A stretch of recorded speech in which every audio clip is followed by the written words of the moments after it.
Time for a better video. Hey! What the hell was that noise I just let out at the end of that clip? Oh my god.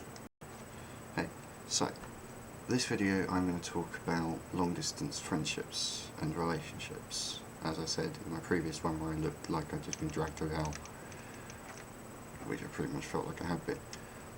I'm going to talk about 3 friendships, relationships, whatever you want to call them, that I've had with people who live miles away. One was actually a partner, the other 2 just friends. The first one was with Bella. Now Bella was from about 3 years ago, and she was my first long-term relationship. She lived in Bournemouth and I live in Thanet, which is quite a distance, about 150 miles. And given there isn't like motorways that cut straight across and things like that, that's quite, or freeways as the Americans call them, that cut straight across and things like that. It was quite a distance. It was a good 3-hour journey from me to her.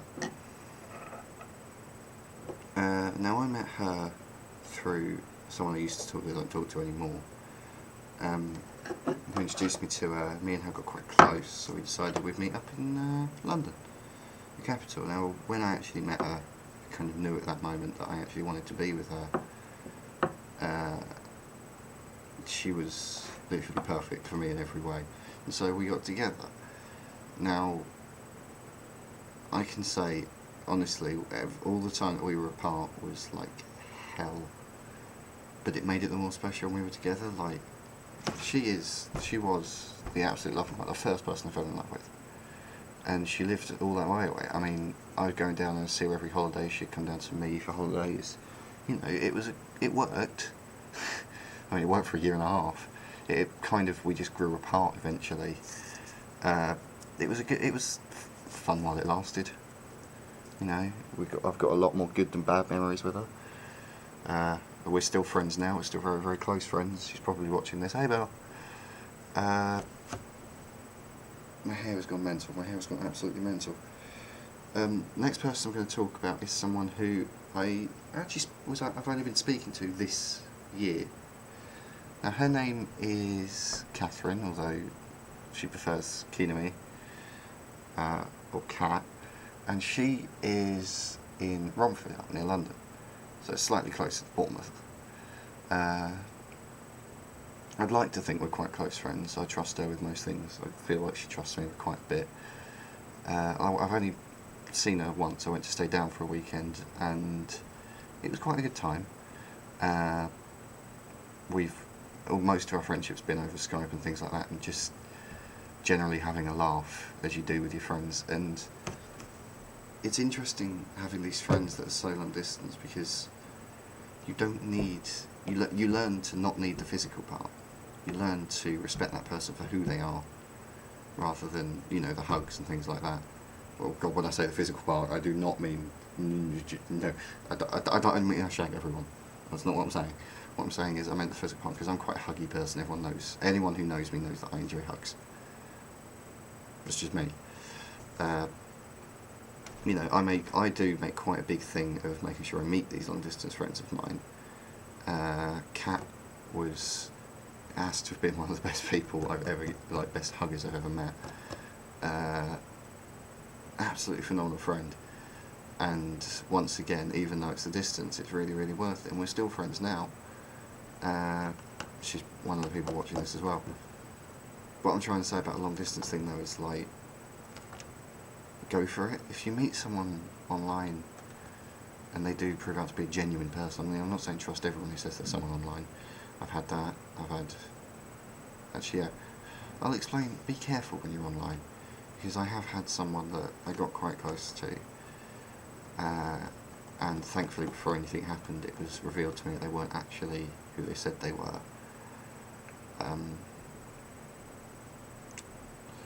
That was quite, yeah, that was quite a shocking instant for me actually, and it did cause me to question who most of my friends were, because I've got a lot of friends that live quite a way away. So this whole side of my face is really dark at the minute. And then finally, I want to talk about Barbara. Now, anybody who knows me knows that I know someone in America called Barbara. She lives in Michigan, she lives in Mount Pleasant. which is about 2,000 kilometres away. Kind of far. Now this girl has, honest to God, been one of the closest friends I've ever had. She still is. She is literally like the epitome of just, I can't even describe how much this person means to me. Like and I'm actually planning on going out to see her next July for 4 weeks. The problem is, it's a £3.5 trip, and being a penniless person who lives in Thanet, it's kind of hard to pay for. But I'm thinking of ways to try and get that, don't you worry. You're probably not worried, you're probably just like, oh, shut up. But it's like, and that, I have to say, is possibly one of the biggest gambles I've taken when it comes to friendships, but also one of the better ones. Now, the reason I made this video about long distance friendships is I just wanted to say to people that are watching this and to people that have long distance friends, do not fret. Alright? Don't panic about the fact they live hundreds of miles that way or hundreds of miles that way. Alright? Because if that person takes the time out of their day to want to talk to you specifically, because you don't live near them, they could be out with their friends that live near them, but they take the time out of their day to talk to you, and you take the time out of your day to talk to them, that means something. You have a connection. A connection that you do not get with physical friends you're with all the time. Friends you're with all the time, you can do stuff, you can push each other around, you can, you know, you guys are actually able to piss around as friends, but the fact that you are so close, and the fact that you can, you know, that you hold each other so dearly in your hearts, when you live that far apart, really is a special friendship, and do not ever let that go. Okay? That's pretty much what I was making this video to say. You've got to hold on to people. Alright? These people take the time out of their day to want to talk to you. I mean, Barbara's in a freaking different time zone. You know, I end up staying up till 11, 12, sometimes 1 in the morning, just so that I can talk to her. And it's worth every minute of it. I'd do that for any of my friends. And believe it or not, Barbara's the closest friend I've got. Bar, I think, maybe 3 people, she is the closest person to me in my life, and the person I trust the most, bar, say, like I said, these 3 people. Another video on those. And I would do anything for her. I mean, I'm willing to travel out there. You know, she is planning to move over here, I think. No, she wants to come here. I don't know. But like I say, I'm willing to go over there. I'm willing to see it. And I can honest to God say, the moment that I see her at that airport is going to be absolutely amazing. And that's the sort of moment you've got to live for when you've got friends who live this far away. Is when you've got any friends, even if these friends live 100 miles away, that first time you meet them, give them a big ass hug and do not let go. Never let go. Alright, never let go of those people, even if they're just a friend that lives 100 miles away, if they're a friend that lives 1,000 miles away. Never let them go, even if you've never met them. Like I say, I've met Kat once, and I still trust her with my life. Well, yeah. But, sorry, there's a picture on this Mac that's really distracting me. But, just, I'm not condoning people being creepy on the internet.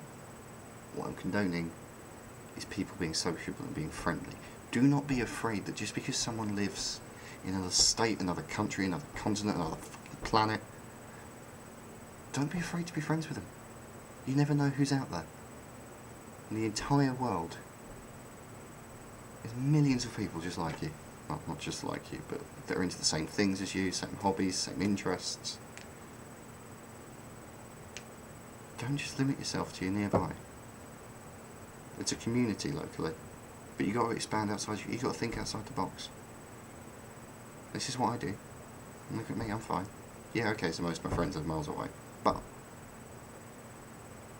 if you struggle to make friends locally as much as I do, it's a good thing that this sort of thing exists. The internet is wonderful. And the internet's the reason I'm talking to you right now. But it does hurt. It really hurts when you can't see these people, when they need you the most. All you can do is talk to them. It really, really hurts. But all you can do is be there for them. And if you've got this connection, this strong connection, you know, and you're able to really, really, really show this person that you care and they care about you, and even just you talking to them and being there is enough to cheer them up. I know that's the case with me and my long distance friends. Barbara especially. Alright? That's all for today. Peace.